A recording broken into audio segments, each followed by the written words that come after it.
नमस्कार, मी त्र्यंबक कापडे आणि आपण पाहतात त्र्यंबक कापडे डिजिटल. मित्रांनो, आपण यापूर्वी जनगणनेवर अनेक व्हिडिओ बनवले होते. त्यावेळी जातीय जनगणनेबाबत काही प्रश्न आणि अनिश्चितता होती. पण आता परिस्थिती बदलली आहे. केंद्र सरकारने 2027च्या जनगणनेच्या दुसऱ्या टप्प्यात देशातील प्रत्येक व्यक्तीची जात नोंदवण्याचा निर्णय घेतला आहे. आणि 14 ऑगस्ट 2026 रोजी प्रसिद्ध झालेल्या 40 प्रश्नांच्या यादीमुळे हा विषय पुन्हा एकदा देशभरातील राजकारणाच्या केंद्रस्थानी आला आहे. स्वातंत्र्यानंतरच्या जनगणनेत फक्त अनुसूचित जाती आणि अनुसूचित जमातींची नोंद केली जात होती. मात्र आता 2027च्या जनगणनेत सर्व जातींची नोंद करण्याचा निर्णय घेण्यात आला आहे. सरकारने याला जनगणनेच्या दुसऱ्या टप्प्यात समाविष्ट केला आहे. म्हणजेच तब्बल 95 वर्षांनंतर देशाच्या पातळीवर सर्व जातींची आकडेवारी पुन्हा एकदा समोर येण्याचा मार्ग मोकळा झाला आहे. 14 ऑगस्ट 2026 रोजी जाहीर झालेल्या अधिकृत 40 प्रश्नांच्या यादीत हा सर्वात मोठा बदल करण्यात आला आहे. हा निर्णय वरवर जितका सामान्य दिसतोय तितका तो अजिबात नाही. या एका निर्णयामुळे महाराष्ट्रातील मराठा विरुद्ध ओबीसी वाद संपणार की आणखी पेटणार? आगामी निवडणुकांवर याचा काय परिणाम होणार? आज आपण या नवीन बदलाचे इनसाइड डिटेल्स आणि त्याचे सामाजिक राजकीय पडसाद अत्यंत सोप्या भाषेत समजून घेणार आहोत. त्यामुळे व्हिडिओ शेवटपर्यंत नक्की पहा. आवडला तर लाईक आणि शेअर करा. चॅनलला अजून सबस्क्राईब केलं नसेल तर कृपया लगेच करून घ्या. 2027ची जनगणना 2 टप्प्यात होणार आहे.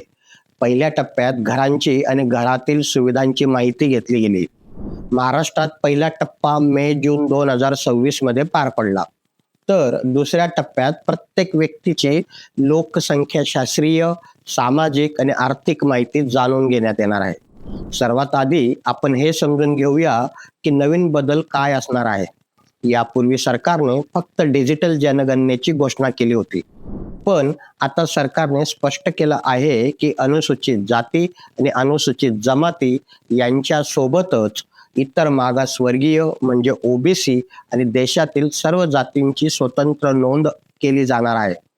यासाठी जनगणनेच्या फॉर्ममध्ये कोणताही पूर्वनिर्धारित पर्याय नसेल. नागरिक जी जात सांगतील ती थेट डिजिटल ॲपमध्ये नोंदवली जाईल. याशिवाय 14 ऑगस्टच्या अधिसूचनेनुसार एकूण 40 प्रश्न विचारले जाणार आहेत.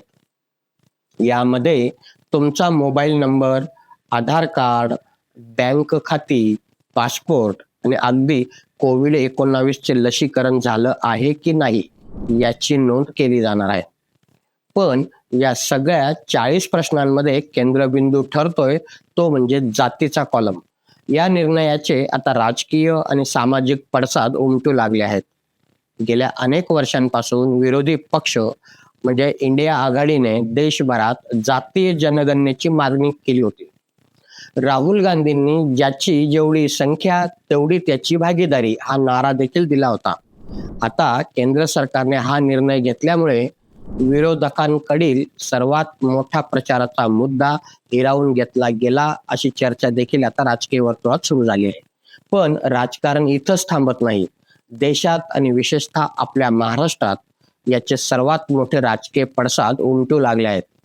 आतापर्यंत सर्वच राजकीय पक्ष अंदाजित जातीय तिकीट वाटप करत आले आहेत. पण आता कोणत्या मतदारसंघात नक्की कोणत्या जातीचे किती लोक आहेत याचा अचूक डेटा सरकारच्या समोर येईल. यामुळे भविष्यात उमेदवारांची निवड पूर्णपणे या डेटावर आधारित असेल. सध्या सुप्रीम कोर्टाने आरक्षणावर 50% मर्यादा घातली आहे.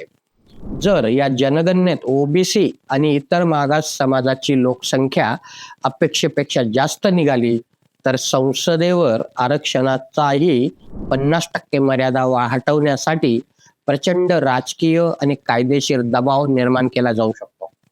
राजकारणाच्या पलीकडे जाऊन जर आपण आपल्या समाजाचा विचार केला तर त्याचे महाराष्ट्रावर खूप गंभीर सामाजिक पडसाद उमटू शकतात.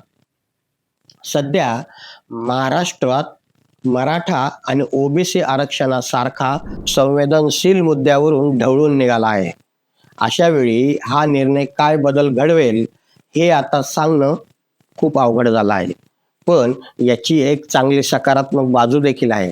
महाराष्ट्रात नेहमी एक वादाचा मुद्दा राहिला आहे आणि तो म्हणजे मराठा समाज मागास आहे की नाही, किंवा ओबीसीमध्ये कोणत्या जातींना जास्त फायदा मिळाला आणि कोणत्या जाती वंचित राहिल्या. या जनगणनेमुळे प्रत्येक जातीची आर्थिक, शैक्षणिक आणि सामाजिक स्थिती समोर येईल. त्यामुळे खऱ्या अर्थाने जो समाज मागास आहे त्यालाच आरक्षणाचा आणि सरकारी योजनांचा फायदा देणं सोपं होईल. तसेच कोर्टात टिकणारे आरक्षण देण्यासाठी हा डेटा कायदेशीर पुरावा ठरेल. समाजशास्त्रज्ञांच्या मते याचा एक मोठा धोका देखील आहे. या निर्णयामुळे समाजात जातीची जाणीव अत्यंत तीव्र होईल. प्रत्येक लहान मोठी जात स्वतःची लोकसंख्या दाखवून अधिक हक्कांची मागणी करेल. यामुळे जातींमध्ये एक नवीन स्पर्धा सुरू होईल, जी महाराष्ट्राच्या सामाजिक सलोख्यासाठी आव्हानात्मक ठरू शकते. म्हणून केंद्र सरकारचा हा निर्णय भारताच्या इतिहासाला एक नवीन कलाटणी देणारा ठरणार आहे. आधी जी जनगणना केवळ लोकसंख्या मोजण्यासाठी व्हायची, ती आता देशाची सामाजिक आणि आर्थिक दिशा ठरवणार आहे. एक नागरिक म्हणून आपल्याला काय वाटतं? हा निर्णय देशातील वंचित घटकांना न्याय मिळवून देईल, की यामुळे देशात आणि महाराष्ट्रात जातीवादाचं राजकारण आणखी वाढेल? तुम्हाला काय वाटतं? सरकारने हा निर्णय आगामी निवडणुका डोळ्यासमोर ठेवून घेतला आहे का? तुमची प्रतिक्रिया कमेंट बॉक्समध्ये नक्की लिहा. तुमच्या कमेंट्स या विषयावर खूप महत्त्वाची चर्चा घडवून आणू शकतात. त्यामुळे जास्तीत जास्त सहभाग घेऊन कमेंट्स नोंदवा. व्हिडिओ आवडला असेल तर तुमच्या सर्व ग्रुप्सवर शेअर करा, व्हिडिओला लाईक करा आणि अशाच महत्त्वपूर्ण विश्लेषणांसाठी चॅनलला सबस्क्राईब करून बेल आयकॉनचं बटन दाबायला विसरू नका. पुन्हा भेटूया पुढच्या व्हिडिओत. तोपर्यंत नमस्कार. जय हिंद, जय महाराष्ट्र.